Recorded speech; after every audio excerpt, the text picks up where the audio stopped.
ආයුබෝවන් සුබ දවසක් වේවා ඔයාලා හැමෝටම. GK challenge අපිත් එක්ක අදත් එකතු වෙලා ඉන්න ඔයාලා හැමෝම ආදරෙන් පිළිගන්නවා. අද GK challenge අපේ රටින් රටට විශේෂාංගයේ 10 වෙනි වැඩසටහන. අපි අන්තිමටම කතා කරේ ඕස්ට්‍රේලියාව ගැන.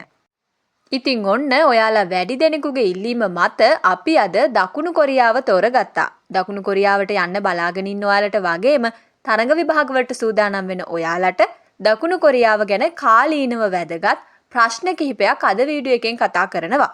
ඉතින් මේ ප්‍රශ්න ඇතුලේ දකුණු කොරියාව ගැන ඔයාලට ගොඩක් දේවල් අද දැනගන්න පුළුවන්. එහෙමනම් අපි යමු ප්‍රශ්නවලට. ප්‍රශ්න අංක 1. දකුණු කොරියාවේ නිල නාමය කුමක්ද?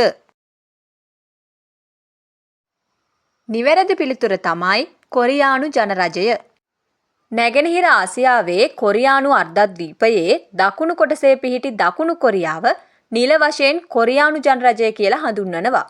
මේ රට උතුරින් උතුරු කොරියාව සමග ගොඩබිම් දේශ සීමාව බෙදා ගන්නා අතර නැගෙනහිරින් ජපාන මුහුදෙන් ජපානයටත් බටහිරින් කහ මුහුදෙන් චීනයටත් මායිම් වෙලා තියෙනවා. ස්වභාවික සෞන්දර්යයෙන් පිරි දූපත් සහ කඳු වැටි රැසකින් වට වී ඇති මෙය මුහුදු සීමා හරහා කලාපීය බලවතුන් සමග සමීප සම්බන්ධතා පවත්වන රාජ්‍යයක්. තාක්ෂණික සහ ආර්ථික දියුණුව අතින් ලොව පෙරමුණේ සිටින මේ රට ජාත්‍යන්තර දේශපාලනය තුළ ඉතා වැදගත් මූලෝපායීය පිහිටීමක් හිමි කරගෙන තියෙනවා. ප්‍රශ්න අංක 2. දකුණු කොරියාවේ වත්මන් ජනාධිපතිවරයා කවුද? නිවැරදි පිළිතුර තමයි ලී ජේ මියුන් මහතා. දකුණු කොරියාවේ වර්තමාන ජනාධිපතිවරයා විදිහට කටයුතු කරනු ලබන්නේ ලී ජේ මියුන් මහතා. ඔහු 2025 ජූනි මාසයේ පැවති විශේෂ ජනාධිපතිවරණය ජයග්‍රහණය කරමින් දකුණු කොරියාවේ නව නායකයා ලෙස සිය ධූරයේ වැඩ කටයුතු ආරම්භ කරා. මේ පත්වීමට පෙර එරට ජනාධිපතිවරයා ලෙස කටයුතු කළේ යුන් සුක් යෝල් මහතා. යුද නීතිය පැනවීමට උත්සාහ කිරීම නිසා ඇති වූ දේශපාලන අර්බුදයත් සමග ඔහු ධුරයෙන් ඉවත් කිරීමට කටයුතු කළා. ඉන්පසුව තමයි නව ජනාධිපතිවරයා විදිහට ලී ජේ මියුන් මහතා පත් වුණේ. ප්‍රශ්න අංක 3.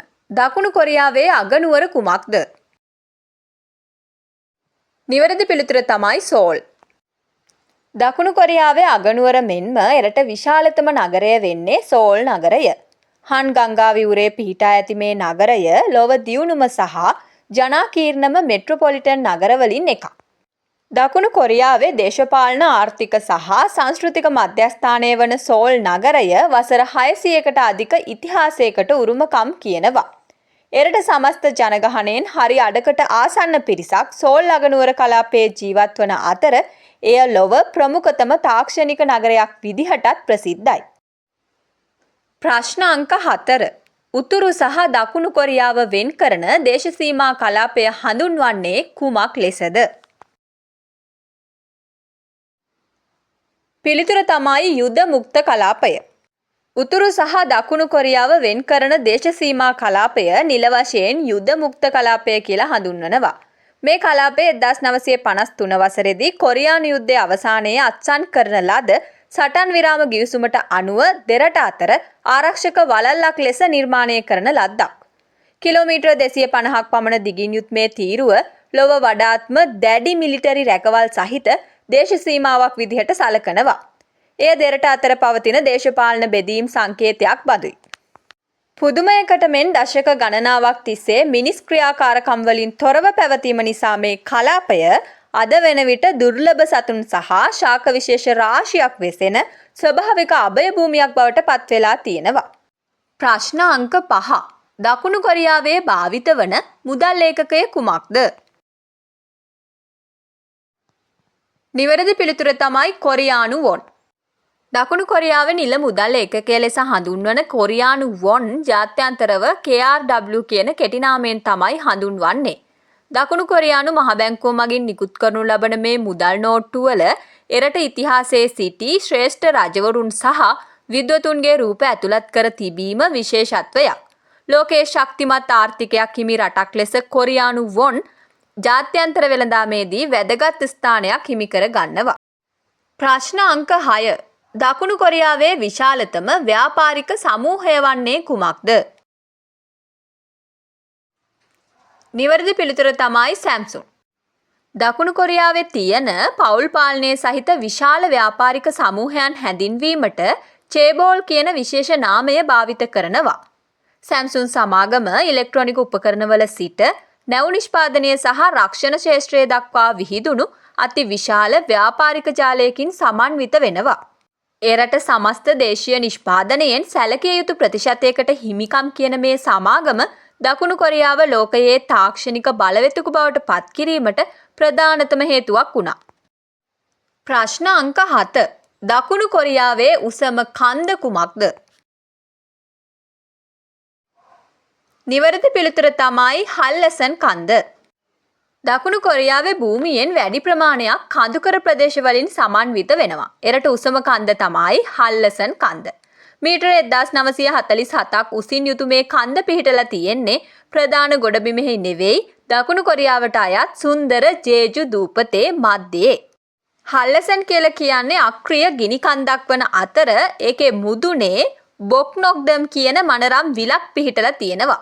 යුනෙස්කෝ ලෝක උරුමයක් විදිහටත් නම් කරලා තියෙන මේ කන්ද අවට ප්‍රදේශය සංචාරකයින්ගේ වගේම පරිසර ගෝලීන්ගේද මහත් ආකර්ෂණයට ලක් වූ ස්ථානයක්. ප්‍රශ්න අංක 8. දකුණු කොරියාව ජපාන පාලනයෙන් නිදහස ලැබූ වර්ෂය කුමක්ද? නිවැරදි පිළිතුර තමයි 1945. දකුණු කොරියාවේ ඉතිහාසයේ ඉතාමත් තීරණාත්මක සන්ධිස්ථානයක් වෙන්නේ ඔවුන් ජපාන අධිරාජ්‍යවාදී පාලනයෙන් නිදහස ලබා ගැනීම. වසර 35ක් පුරා පැවති ජපාන යටත් විජිත පාලනයේ නිමාවට පත් වුණේ 1945 වසරේ අගෝස්තු 15 වන දින දෙවන ලෝක යුද්ධයේ අවසන් වීමත් සමග.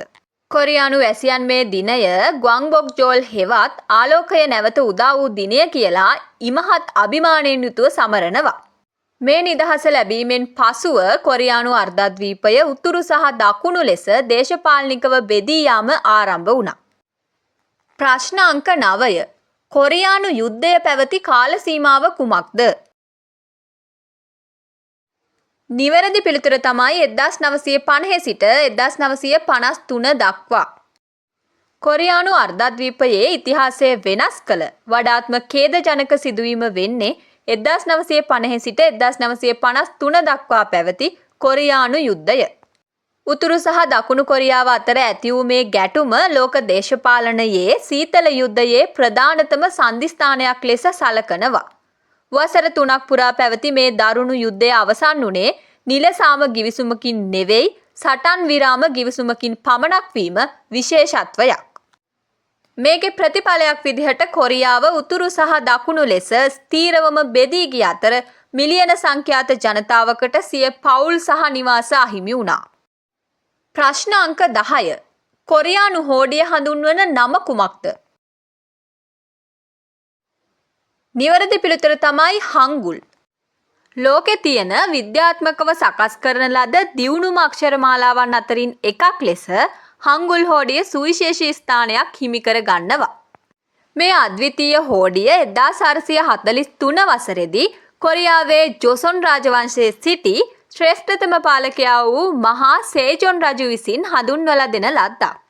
එතෙක් කොරියානු භාෂාව ලිවීම සඳහා භාවිත කළ සංකීර්ණ චීන අක්ෂර වෙනුවට සාමාන්‍ය ජනතාවට පහසුවෙන් ඉගෙන ගත හැකි සරල හෝඩියක් නිර්මාණය කිරීම මෙහි ප්‍රධාන අරමුණ වුණා.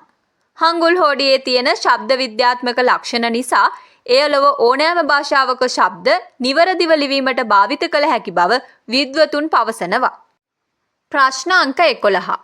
දකුණු කොරියාවේ ජාතික පුෂ්පය කුමක්ද? නිවැරදි පිළිතුර තමයි මුගුන්වා. දකුණු කොරියාවේ ජාතික අනන්‍යතාවය විදහා දක්වන ප්‍රධාන සංකේතයක් වෙන්නේ මේ මුගුන්වා මල. මේක සදාකාලිකව පිපෙන නොමියෙන මල කියලා හඳුන්වනවා. මේ පුෂ්පය කොරියානු ජනතාවගේ නොබිදෙන ධෛර්යය, අභිමානය සහ වසර දහස් ගණනක ඉතිහාසයේ පුරා ඔවුන් මුහුණ දුන් අභියෝග ජයගත් ආකාරයේ සංකේතවත් කරනවා. දකුණු කොරියාවේ රජයේ නිල ලාංඡන, ජනාධිපති කාර්යාල වගේම ප්‍රධාන රාජ්‍ය ලේඛනවල පවා මේ පුෂ්පයේ රූප දැක ගන්න පුළුවන්. ප්‍රශ්න අංක 12. එක්සත් ජාතීන්ගේ සංවිධානයේ මහලේකම් ධුරය දැරූ දකුණු කොරියානු ජාතිකයා කවුද? නිවැරදි පිළිතුර තමයි බෑන් කී මූන් මහතා. ජාත්‍යන්තර දේශපාලන කරළිය තුර දකුණු කොරියාවේ නාමය ඉහළින්ම සටහන් කළ සුවිශේෂී පුද්ගලයෙක් තමයි බෑන් කී මූන් මහතා. ඔහු 2007 වසරේ සිට 2016 වසර දක්වා කාලය තුල එක්සත් ජාතීන්ගේ සංවිධානයේ 8 වෙනි මහලේකම්වරයා විදිහට කටයුතු කළා. ඒ ඉහළම ජාත්‍යන්තර ධුරයට පත්වීමට පෙර ඔහු දකුණු කොරියාවේ විදේශ කටයුතු සහ වෙළඳ අමාත්‍යවරයා ලෙසත් විශිෂ්ට සේවයක් ඉටු කළා. දකුණු කොරියානු ජාතිකයෙකු මෙවැනි ගෝලීය තනතුරක් දැරීම එරට ජාත්‍යන්තර සම්බන්ධතාවල නව පරිච්ඡේදයක් සනිටුහන් කළා. ප්‍රශ්නාංක 13. දකුණු කොරියාවේ වත්මන් අග්‍රාමාත්‍යවරයා කවුද? නිවැරදි පිළිතුර තමයි කිම් මින් සොක් මහතා. දකුණු කොරියාවේ ජනාධිපතිවරයාට පසුව රජයේ ප්‍රධාන විධායක සහායකවරයා විදිහට කටයුතු කරන්නේ අග්‍රාමාත්‍යවරයා. වර්තමානයේ අග්‍රාමාත්‍යවරයා විදිහට කිම් මින් සොක් මහතා රාජකාරී කරන අතර ඔහු 2025 වසරේ ජනාධිපති ලී ජේ මියුන් විසින් මේ තනතුරට පත් කළා. මීට පෙර මේ තනතුර දැරූ හැන්දුක් සූ මහතාට 2024 අගභාගයේ ඇති වූ දේශපාලන අර්බුද හමුවේ ධුරය අහිමි වුණා. ප්‍රශ්නාංක 14. කොරියානු අර්ධද්වීපයේ පිහිටි විශාලතම දූපත කුමක්ද? නිවැරදි පිළිතුර තමයි ජේජු දූපත. දකුණු කොරියාවේ ප්‍රධාන ගොඩබිමට දකුණින් පිහිටා ඇති ජේජු දූපත එරට පවතින විශාලතම මෙන්ම සුන්දරම දූපත කියලා හඳුන්වනවා. මෙය මීට වසර මිලියන ගණනකට පෙර සිදු වූ ගිනි කඳු ක්‍රියාකාරකම් නිසා ස්වභාවිකව නිර්මාණය වූවක් වන අතර එහි ඇති අද්විතීය භූගෝලීය වටිනාකම නිසා යුනෙස්කෝ ලෝක උරුමයක් ලෙසත් නම් කරලා තියෙනවා. කොරියාවේ හාවායි ලෙස විරුදාවලිය ලත් මේ දූපත එහි ඇති මනරම් වෙරළ තීරයන් දියඇලි සහ ලොව දිගම ලාවා උමන් මාර්ග නිසා ජාත්‍යන්තර සංචාරකයින්ගේ ඉහළම ආකර්ෂණය දිනාගත් ස්ථානයක්. ප්‍රශ්න අංක 15. කොරියානු සංස්කෘතිය ලොව පුරා ප්‍රචලිත වීම හඳුන්වන නම කුමක්ද? නිවැරදි පිළිතුර තමයි හල්යු.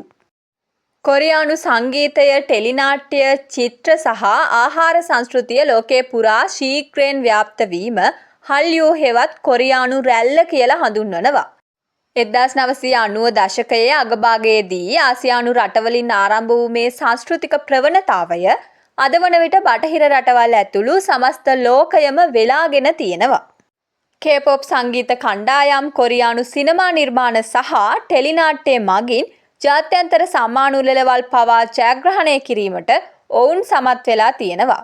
දකුණු කොරියාව ලෝකයේ ප්‍රබල සංස්කෘතික බලවතෙකු බවට පත්වීමටත් ඔවුන්ගේ සංචාරක ශේෂ්ත්‍රයේ දියුණු වීමටත් මේ හල්යු රැල්ල ප්‍රධානතම හේතුව. ප්‍රශ්න අංක 16. දකුණු කොරියාවේ දෙවන විශාලතම නගරය කුමක්ද?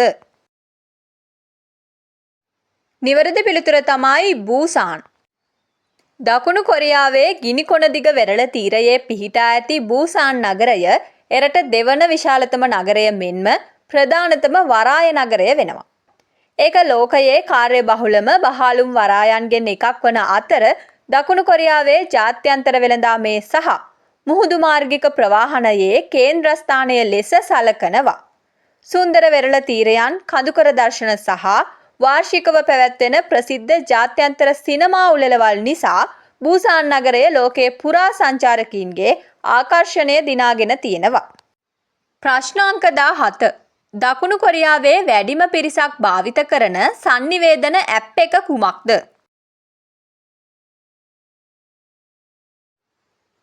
නිවැරදි පිළිතුර තමයි Kakao Talk. දකුණු කොරියානු ජනතාවගේ දෛනික sannivedana අවශ්‍යතා සඳහා අත්‍යවශ්‍යම මෙවලම වෙන්නේ මේ Kakao Talk කියන යෙදුම. මේක හුදෙක් පණිවිඩ හුවමාරු කරන ඇප් එකක් විතරක් නෙමෙයි, ගෙවීම් කටයුතු, ප්‍රවාහන සේවා සහ විනෝදාස්වාදය වගේ පුළුල් පරාසයක සේවාවන් සපයන සුපිරි යෙදුමක් විදිහට සලකනවා. දකුණු කොරියාවේ ස්මාර්ට් ජංගම දුරකථන භාවිත කරන්නන්ගෙන් 90%කට වඩා වැඩි පිරිසක් මෙය භාවිත කරනවා.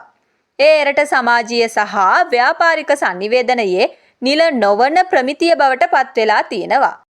ප්‍රශ්න අංක 18. දකුණු කොරියාවේ ප්‍රධාන ජාත්‍යන්තර ගුවන් තොටුපළ කුමක්ද? නිවැරදි පිළිතුර තමයි ඉන්චොන් ජාත්‍යන්තර ගුවන් තොටුපොළ.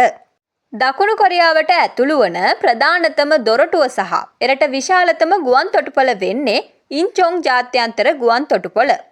සෝල් අගනුවරට නුදුරින් පිහිටි මෙය ලොව හොඳම සහ කාර්ය බහුලම ගුවන් තොටුපොළවල් අතරට නිරන්තරයෙන්ම එකතු වෙනවා. එහි ඇති අතිනවීන තාක්ෂණය සහ කාර්යක්ෂම සේවාව නිසා ජාත්‍යන්තර ඇගයීම් රාශියකට පාත්‍ර වෙලා තියෙනවා. ගුවන් තොටුපළක් පමණක් නෙවෙයි, එය තුල තියෙන කෞතුකාගාර, උද්‍යාන සහ සංස්කෘතික මධ්‍යස්ථාන නිසා එය සංචාරකීන්ට අපූර්ව අත්දැකීමක් ලබා දෙන ස්ථානයක්. ප්‍රශ්නාංක 19. දකුණු කොරියාවේ පරිපාලන කටයුතු සඳහාම වෙන් කර ඇති පරිපාලන අගනුවර ලෙස හඳුන්වන නගරය කුමක්ද?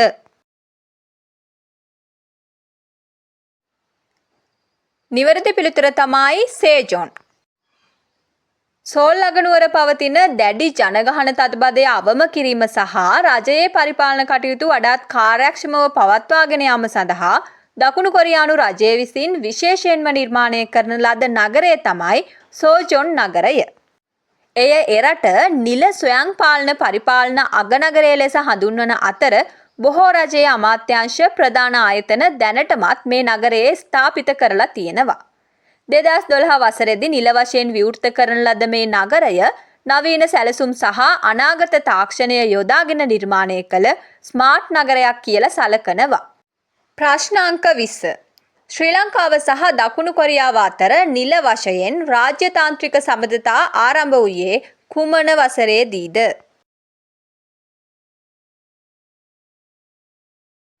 පිළිතුර තමයි 1977 නොවැම්බර් 14 වන දින. ශ්‍රී ලංකාව සහ දකුණු කොරියාව අතර පවතින්නේ අන්‍යෝන්‍ය ගෞරවය සහ සහයෝගීතාවය මත පදනම් වූ ශක්තිමත් ද්විපාර්ශ්වික සම්බන්ධතාවයක්. මේ නිල රාජ්‍යතාන්ත්‍රික සම්බන්ධතා ආරම්භ වුණේ 1977 වසරේදී. එතැන් සිට ගත වූ දශක 5කට ආසන්න කාලය තුල දෙරට අතර ආර්ථික, දේශපාලනික සහ සංස්කෘතික සම්බන්ධතා බෙහෙවින් වර්ධනය වුණා. විශේෂයෙන්ම ශ්‍රී ලාංකික ශ්‍රමිකීන්ට දකුණු කොරියාවේ රැකියා අවස්ථා ලබා දීම, කොරියානු ආයෝජන ශ්‍රී ලංකාවට ගෙන ඒම සහ අධ්‍යාපනික හුවමාරු වැඩසටහන් හරහා මේ මිත්‍රත්වය තව දුරටත් තහවුරු වෙනවා. GK චැලෙන්ජ් අපි අද අවසානයේට ඔයාලගෙන් අහන්නේ GK චැලෙන්ජ් රටින් රටට විශේෂාංගයෙන් ඊළඟ වීඩියෝ එකෙන් කතා කරනවට ඔයාලා කැමති රට මොකක්ද කියලා. අපි අහන්නේ ප්‍රංශය, ඉතාලිය, පාකිස්තානය, මාලදිවයින කියන රටවල් වලින් ඔයාලා කැමති මොන රටටද කියලා. මේ වෙද්දී අපේ රටින් රටට විශේෂාංගයෙන් රටවල් 10ක් ගැනම කතා කරලා ඉවර නිසා ඔයාලට මතක නැති වෙන්න පුළුවන් මොන රටවල් ගැනද කලින් කතා කරේ කියලා. ඒ නිසා තමයි අපි රටවල් 4ක් ඉදිරිපත් කරේ. මේ රටවල් 4න් ඔයාලා වැඩි දෙනෙක් ඉල්ලීම් කරන රට ගැන අපි ඊළඟ වීඩියෝ එකෙන් කතා කරනවා. ඒ නිසා ඊළඟට ඔයාට දැනගන්න ඕන මොන රට ගැනද කියලා අපිට කමෙන්ට් කරගෙන යන්න.